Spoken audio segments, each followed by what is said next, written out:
wild group. Wow. Okay. It's a wild and wacky Friday Like over it. here. Friday. I want to open this up by saying, first of all, 12 and a half years in remission. Congratulations. Thank you very much. It's been a good ride. I mean, that's a huge, huge number because I know 5 years is considered the benchmark. 12 years is amazing. Mm-hmm. No, we want, we could have written the book a while ago, but there's nothing like somebody saying, oh, my husband's in remission 6 months or 2 years or 3 years. But at 12 and a half years, we figured now we can tell the story and maybe we can help some people. Now, the book is very, very honest, and it's also really funny. Oh, good. I wanted to ask you, first of all, what made you decide to write it?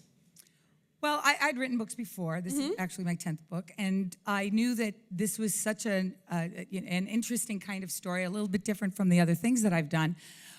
Just so that people know, maybe I'll give them a little background on the story. Michael and I knew each other in college at the University of Chicago. He was actually my dorm mate's boyfriend. She was later my roommate, but he was my dorm mate's boyfriend. They met the first week, and I didn't dare twinkle in his direction. But I always thought he was this great guy, and we double dated a lot, and I tell some of that in the book. And then we ran into each other a few years later, ships passing, nothing happened. And then after my second divorce was final, 6 months later, Michael called me out of nowhere. We got together, and it was unbelievable. From the beginning, within a week, we were saying, I love you, we're gonna spend the rest of our lives together. And 2 months into our relationship, he was diagnosed with 2 cancers. Well, he was diagnosed first with bladder cancer, and then shortly thereafter with lung cancer. So being somebody who's been in the health world for a while, I had a lot of great integrative medicine doctors, people who use the best of East and West, full AMA doctors, but East and West influences. And I knew I wanted to take him there to my doctors because I felt like, I didn't meet the love of my life to lose him. We've got to save your life. So in the introduction chapter, we tell the story of what other doctors were telling us he should do. And the book kind of starts there. And Michael, the book, one of the things that I love about the book is that it goes back and forth. It's very he said, she said. But what I want to ask you is, why did you ignore your symptoms for 2 years? Is it just wishful thinking? That was nuts, I guess. I was listening to my doctors, and I was doing the typical American male, not in touch with my body. I was having symptoms. I was having blood in my urine for 2 years intermittently. But I did go to doctors. The doctor sent me to specialists. I went to the specialist regularly. He kept telling me, don't worry about it. It's a kidney stone or something, which I guess I should have worried about anyway, but he said, don't worry about it. And I just went on with my life. And it was insane, actually. Shortly after I got with Marilu, just coincidentally, the urologist that I'd been going to retired. So I got a new urologist, and he went and scoped me, and the first time he goes, oh, you got bladder cancer. Right. Yeah, but he said, oh, I lopped it off. It's like little skin tags, almost like the way you get skin cancer, and just come back in 4 months. And I thought, no, we're going to go find something. And if they grow back, we're just going to lop them off again. I'm thinking, that's quite a strategy. I'm 50 years old, so what am I going to do? Every year, every 6 months, I'm going to get these lopped off. At some point, it's going to get worse. It was not the way to go. Right. And also, you talk about your childhood and how you grew up in Utah and you saw the nuclear tests. And I mean, you were running after DDT spraying trucks. Yeah. Well, it wasn't that unusual, insane. actually. Yeah. I mean, it was kind of fun as a kid. Here comes a truck spraying the DDT. Let's go chase it. I mean, why not? As one does. Right. Well, there was nobody there to tell us not to. The parents were off, having eyeballs, and Yeah. Yeah. As a matter of fact, when he first got diagnosed with lung cancer after the bladder cancer, they found the spot on his lungs. They thought, oh, maybe because he grew up in Utah, that maybe that's what it's from, a thing called BOOP. So, that went untreated for a while too. And I know that in the book you call yourself a doctor concierge. Yeah, that's what my friends started calling me many years ago, because I became a real student of health after I lost both of my parents in their 50s. And so how did you use that knowledge with your husband without overwhelming him? She did overwhelm me. I think what happened was, because I had spent so many years studying health, knowing the people that I knew, these fantastic doctors. I think that I just came from like a position strength, but I'd never worked with cancer before, so I wasn't sure. But I just thought the doctors will do right by him, the ones that I know. And I just felt, even if he goes totally conventional medicine, strengthening his immune system and building up his, just his stress management, his detox, his better food, all those things, they're going to make a difference in making him healthier regardless. Because before I took him to my doctors, we thought, well, you know what? Let's go see what another doctor might say. So we went to see the doctor that in the introduction, I call him Doctor, this is your lucky day. Because what happened was we got to his office and he said, this is your lucky day. And we said, well, why? And he said, because I have a cancellation on Wednesday. I thought, okay. And he said, this is what I'm going to do. I'm going to go in. I'm going to take out the bladder. I'm going to take out the prostate, too, because I have to do that, too. I'm going to pull down a piece of his intestines and make a neobladder so that he can, that's going to be the other bladder, the new bladder. He said, he looked at me in horror, and because I was like a horrific expression on my face. And he said, and don't worry if the two of you want to have sex. We're just going to run a small hose up his penis, and you can just pump it up 6 times. And I said, well, can we have the 7-pump model? Because we're a sexy couple. I said, what about nutrition and health and detox? And he said, nah, go have all the steak and highballs you want. And then after the surgery, we'll do, radiation and chemotherapy and everything else. We're like, okay, well, we'll let you know about Wednesday. So Michael, in the parking lot, he said, I'm not losing my bladder. And I said, I don't think you'll have to. And so that's when I started. Well, the pump sounded pretty good. Well, anyway, so he ended up doing all the detox immunotherapy, no bladder surgery, no prostate surgery, no neobladder, and no pump required. And you had also said in that same chapter that the doctor never even looked at his chart. Never even looked at his chart.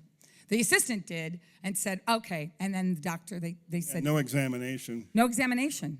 Yeah, that was it. The whole thing is incredible. And Michael, you write so eloquently about the issue of, I guess, regret and and this taboo of questioning the medical community, that you can't ever look back and say, I wish I'd done this differently, or I wish I'd gone to this doctor, or I wish I'd had this procedure.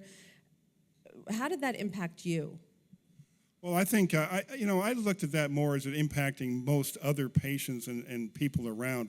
What happens my view on this is that when a patient goes in and has surgery, let's say they have stage 1A prostate cancer or stage 1A breast cancer, a lot of times the doctors will advocate a very radical surgery. I mean, like a double mastectomy for early stage breast cancer, removal of the prostate for early stage, even precancerous prostate cancer.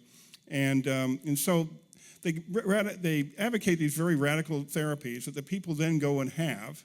And then once a person has lost their prostate or had a mastectomy, they tend to not say anything. They don't express the regret about doing this, even though they have to live with this problem for years afterwards. And there's a kind of a conspiracy of silence that builds up because the caregivers, their wives or their husbands or their family members have urged them to follow the doctor's advice.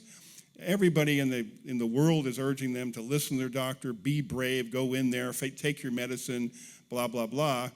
People end up doing that, and then afterwards, I think they realize that, maybe they should have been more gentle with their body.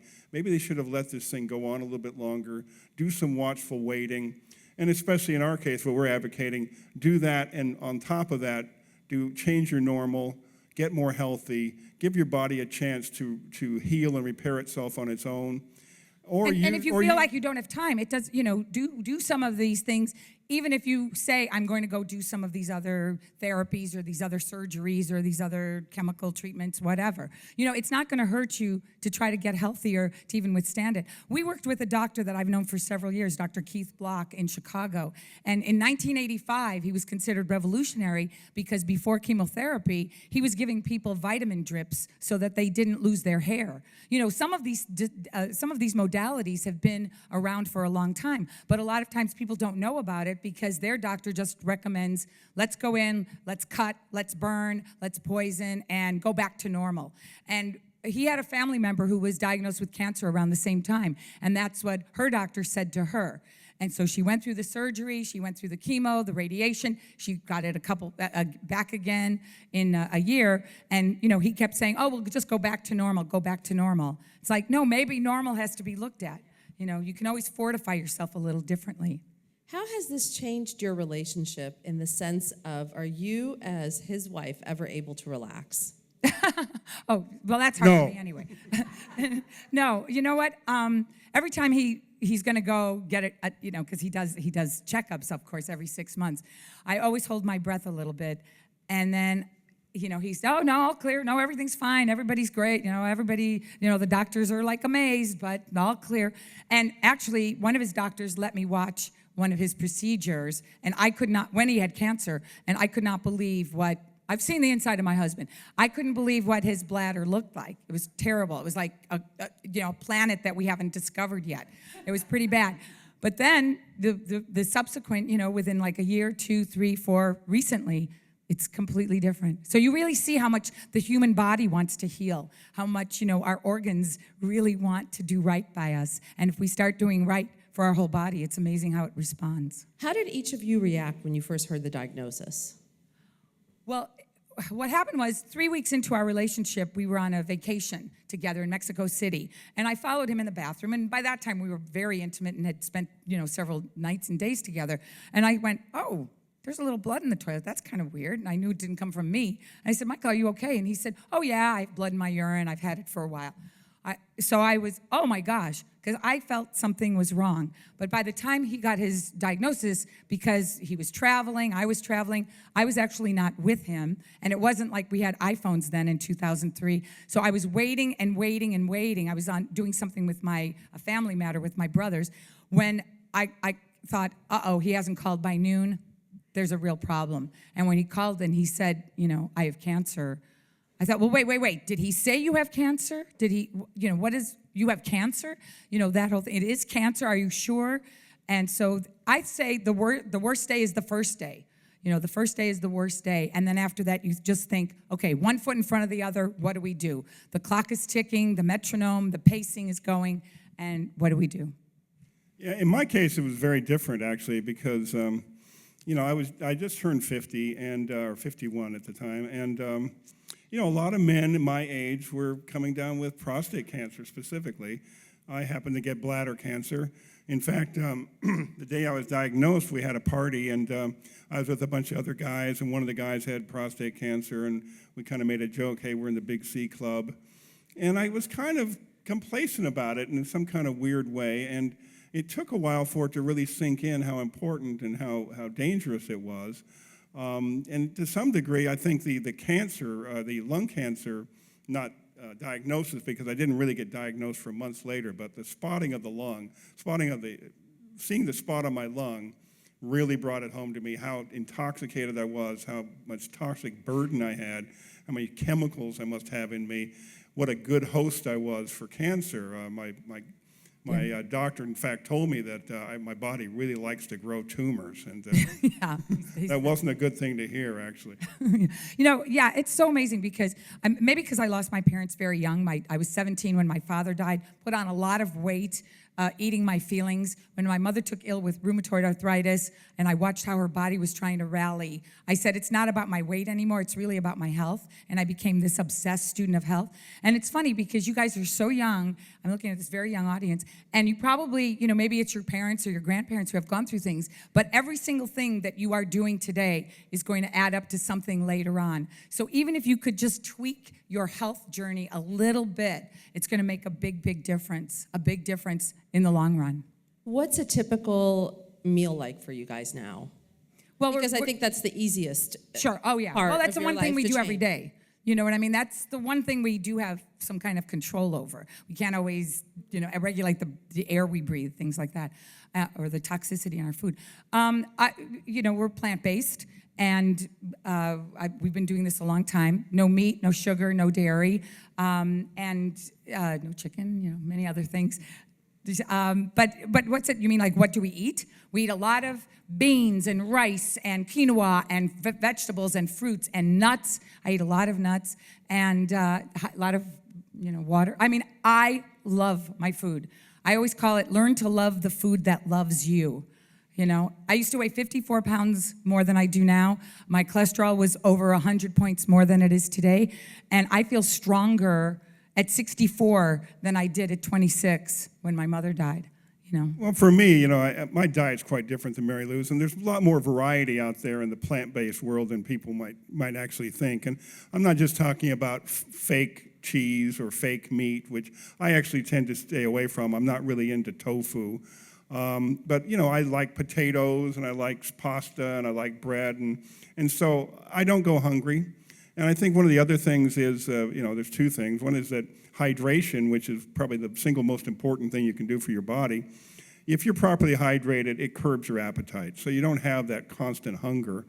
It's not really the goal when you're eating to get so full that you can just have to flop on a couch to get over it. Sure. Yeah. So, to that extent, that's important. And also, not eating so much protein is a good thing. And Americans are so oversaturated in protein, and it's one of the things that's leading to a lot of chronic diseases. So we just look at that and say, well, if you don't eat meat, then you're not going to get as much protein. You're probably going to regulate the amount of protein you get. Yeah, the World Health Organization has, of course, come out recently about how damaging eating these heavy meats, how bad it is for your system. And it feels like it's so concentrated and so contracted. And also, these animals and everything else. But it's a bigger picture. I always say you're in the laboratory of your life. Every day's an experiment. Try out different things. Some of them will work, some of them won't. People are either turkeys or wieners. They go cold turkey or they wean themselves off of something. Judge by the results. Don't think that after every meal you have to feel bloaty and gassy and full and you don't go to the bathroom for a few days.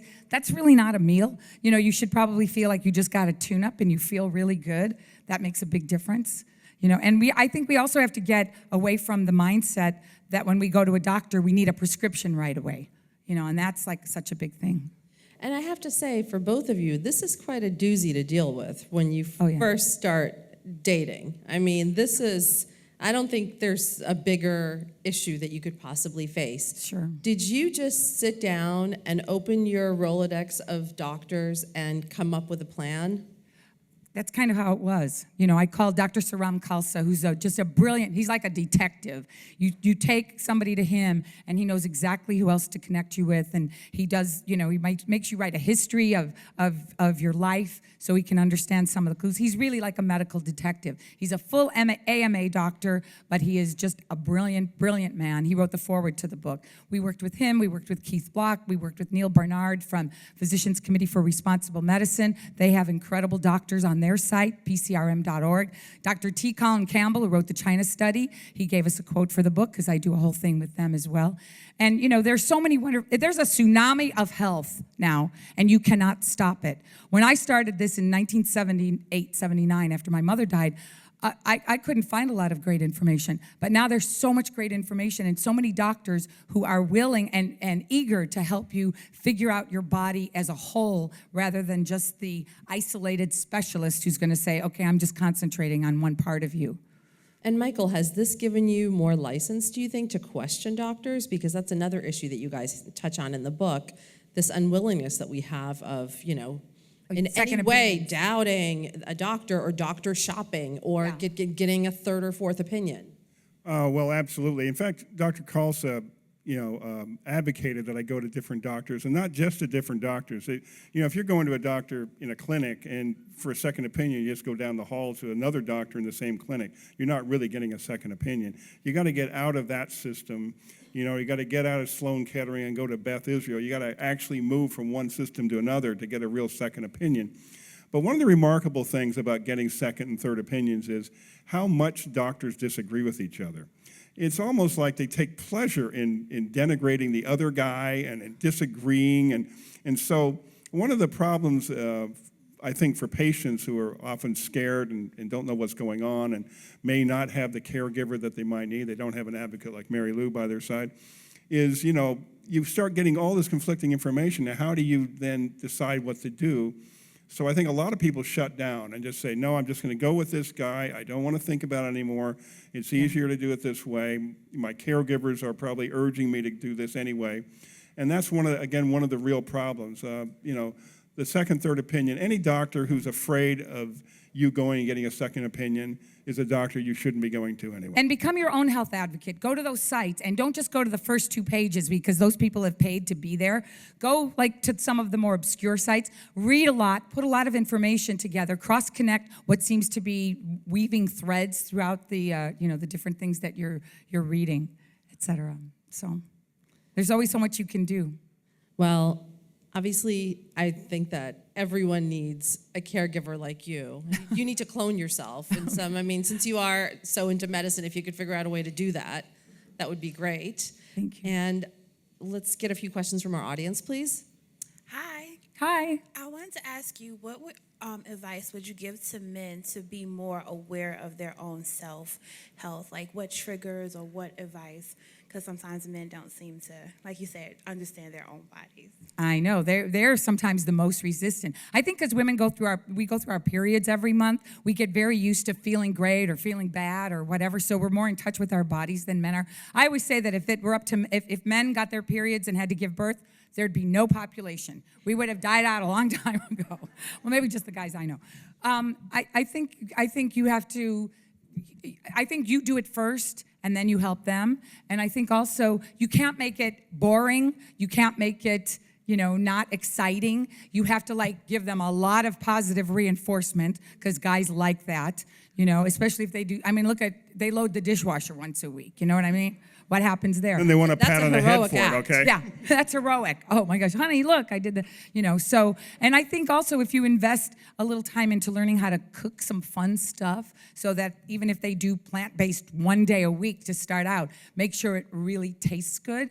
And I think that would be helpful too. But I think your question also, touches on something. How do you turn yourself around, especially as a male, American man, before you get a crisis, before you get a diagnosis of cancer? How do you do that earlier so that you don't end up getting the cancer is really a conundrum. I think that once you've got the diagnosis, then you've got a motivation to do something, and then you start cleaning up your diet, you start skin brushing, you start getting massages, you start actually taking care of yourself in a systematic way, and that reinforces itself, and that gets you in touch with your body. But the kickoff point, how do you get yourself to do that initially without a crisis, is a conundrum, and I don't actually know because I'm a perfect example of someone who didn't do that. So, I'm still looking for that answer, to be honest.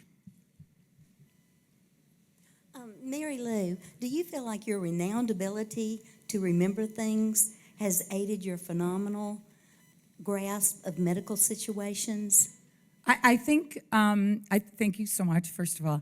I think my memory definitely has helped me throughout my entire life because I'm able to read something and retain the information and then cross-connect it with a lot of other information. So I would read something and then say, oh yeah, in 1976, I read blah, blah, blah, or remember this happened or whatever. And I recognize patterns. And I think, I think that was very helpful in a lot of ways. And I think also, when I was a little kid, having this kind of memory, very unusual memory, people would say, oh my gosh, you're such a little know-it-all. And I'd say, I'm not a know-it-all. Still do say that. No. I'd say, I'm not a know-it-all, I'm a remember-it-all. So I got very used to sort of either, challenging people on things or saying, well, wait, maybe we could look at something else because I remember reading this from a few years ago. You know what I mean? So I think I was always able to bring information from my past to my present. Thank you. Hey guys, Hi. Can't wait to read the book. My grandfather died of prostate cancer before I was born, and a friend of mine, she's 21, and she have 2 lumps on her breast, but she's scared to go to a hospital. As a friend, how can I convince her to go to a hospital and check it out? Because no matter how many times I tell her, go check it out, she doesn't listen. Can you make it a field trip and the two of you go together? Can you both go for, you're awfully young for a mammogram probably. Does she have a history of breast cancer in her family? I'm not sure of that, but she just have 2 lumps, and she previously went to a hospital and they just checked her and they told her she's fine. But I told her, go to another doctor, just make sure everything is fine. But she said she don't want to. Right. She- Well, because lumps don't automatically mean you have cancer, you know. But there are certain foods that you can eat, because there are some foods that you eat that cause more lumps than other foods, and certain things that you do, and skin brushing might be a good thing that she can do. I mean, it's you know, sometimes you have to drag people kicking and screaming to their health, so you better do it in a fun way. And, you know, I don't know your friend, and I'm not a doctor, but I feel like if you do some research for her about foods or things, certain things that usually can create lumps, maybe she's afraid to find out that it's really a death sentence. So if maybe you can assuage some of her fears by saying, every lump doesn't mean cancer. You know, this might be a lump because you're eating too many cheeses with hormones in them, or, you know, too much red wine, or, you know, whatever. So. Hi. Hi. Thank you for being here. For Michael, what was your exercise regimen like during your battle, and what were some of the Eastern methods you tried? When I was diagnosed with bladder cancer and was doing the treatments were quite taxing on my body. You know, maybe me more than others, although it seemed like I tolerated it pretty well. But I was taking an immunotherapy called BCG, which is a form of bovine tuberculosis that they inject in the bladder through a catheter. And after you have that treatment, you usually have 3 or 4 days of pretty intense flu-like symptoms and don't really feel like doing much. And so because of that, during the actual treatments that I was getting, I couldn't really do much in the way of exercise. I have a dog. I was walking my dog. It was more like that. It was very, very low impact. Since then, and since I got cured, or shall we say in remission now for the last few years, I do quite a serious workout regimen every day, core work, cardio, et cetera, and it really makes a difference. It really, really makes it a very addictive kind of thing. As far as the Eastern side of it goes, I think that we did a lot of just basic holistic work. You know, I looked for acupuncture. I had some good acupuncturists, but this has come and gone in the sense that, you know, a good acupuncturist. Well, Dr. Cull says they have it, yeah. I'm saying that, you know, an acupuncturist needs to get to know your body to be really effective, and it's hard to get one consistently, but I have had good ones in the past. A lot of it had to do with visualization, which is basically a form of meditation, which I talk about a lot in the book, that I was urged to do by my Dr. Khalsa. And Dr. Khalsa, by the way, is actually an American from Cleveland who converted to Sikhism. He's a Sikh. He wears a turban. And he's in Beverly Hills. It's very interesting. And he's actually kind of like the breast cancer doctor to the stars. And so he urged me to do these things. I think that... But infrared saunas, skin brushing, you know, rebounding, they're running out of time, rebounding, chelation therapy, Iscador, visualization, and a lot of supplementation, which changed from time to time. And yeah, so I knew that they were kind of running. Next question, please. Hi, guys. Cancer is a very sensitive topic for me. I just lost my aunt last month to ovarian cancer, and she lived longer than we expected. She got it 6 years ago. She was in remission for 2 years, and she passed April 4th, I think. So I'm just wondering, because my uncle, he's very strong with it, and you never really notice if he's really upset. So I'm wondering, does it ever get overwhelming for you as his wife to carry it all on your shoulders? Well, I think if he were still in the throes of it, and it had been, you know, he's been in remission 12 and a half years now, and he is so vigilant about what he does, all of the different things, the infrared saunas, everything. I mean, he is just vigilant over dealing with what he deals with. I always, as I said before, hold my breath when he goes to get a checkup, but time after time, it's always great news. And I think if he let up at all, and if he went back to his old normal, it would really worry me. And but I think he's been such a great patient for all the doctors, and so, you know, on top of his protocol, that, you know, people say, oh my gosh, Michael does, you know, hydration, he does all these things, he does all the supplements, he does everything, and they go, that's so hard. And I say, wait a minute, you know, being healthy is hard, being unhealthy is hard, maintaining your health is hard. Pick your hard. Pick your hard. We all have a hard, you know, pick your hard, because it's all going to be hard. I think also, you know, to your point about your aunt going into remission for 2 years. The hard question then is to ask, why did it come back? And I guess, did she really change her normal? Because that's what we really talk about in the book. Did you now take this as a wake-up call? Thank God I got past this. I'm in remission. Now I'm going to do everything I can to not get it back. Very few people do that, and and no doctor actually encourages you to do that. You have to do that on your own, and that's the really sad part of this. And last question, please. Hello. So you guys were just speaking a little bit about getting a second opinion when you go to a doctor. What advice would you give people who may not afford to be able to go to another doctor, whose health insurance is not allowing them to seek a second opinion? Because I feel that's also a big factor in why people don't go to the hospital. Well, first of all, Kaiser Permanente is really great about prevention. You can do so much about your own prevention, and nothing's more expensive than bad health, and there are so many things that you can do. A plant-based diet is a lot cheaper than a meat-based diet. You know, there's exercise, walking around your house, walking around your block. There's so many cheaper ways for people to take care of themselves than people don't even realize. You know, drinking water is less expensive than going and getting all the fancy drinks or, you know, the fruit the sodas and stuff like that.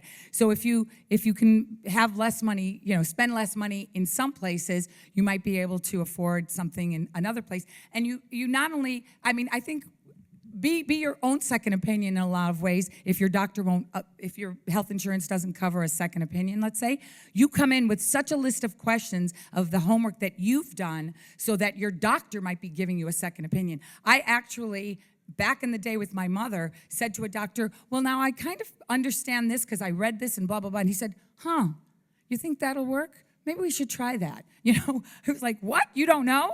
You know, and it's so crazy to me. We can't expect everything from our doctors. We just can't. That's why becoming your own health advocate is so important. I think the other thing there is, again, that doctors do not expect the patient to want to change. They expect the patient to want to get back to their normal.